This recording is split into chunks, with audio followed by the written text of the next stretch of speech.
Hello everyone, আজকে তোমাদের সাথে শেয়ার করব ফ্রেঞ্চ ফ্রাই রেসিপি। তো তোমরা কি জানো ফ্রেঞ্চ ফ্রাইয়ের গল্পটা? এই গল্পটা কিন্তু অনেক মজার। একসময় মানুষ আলু খেত সাধারণভাবে, কিন্তু একদিন আলুকে চিকন চিকন করে কেটে তেলে ভাজার আইডিয়া এলো। তারপর কি হলো জানেন? আলুগুলো তেলে ভেজে মুচমুচে হয়ে গেল।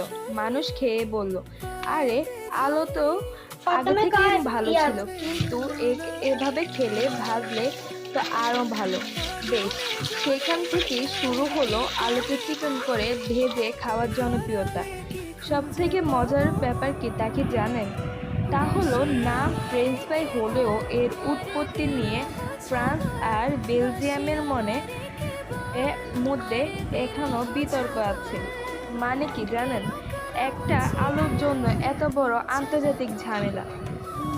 তো আজকের ভিডিওটি কেমন লেগেছে অবশ্যই কমেন্ট করবেন। আর আজকের রেসিপি হচ্ছে ফ্রেঞ্চ ফ্রাই। আর নতুন নতুন মজার মজার গল্প শোনার জন্য অবশ্যই কমেন্ট করবেন। আর ভিডিওটি কেমন হয়েছে অবশ্যই কমেন্টে জানাবেন। আল্লাহ হাফেজ।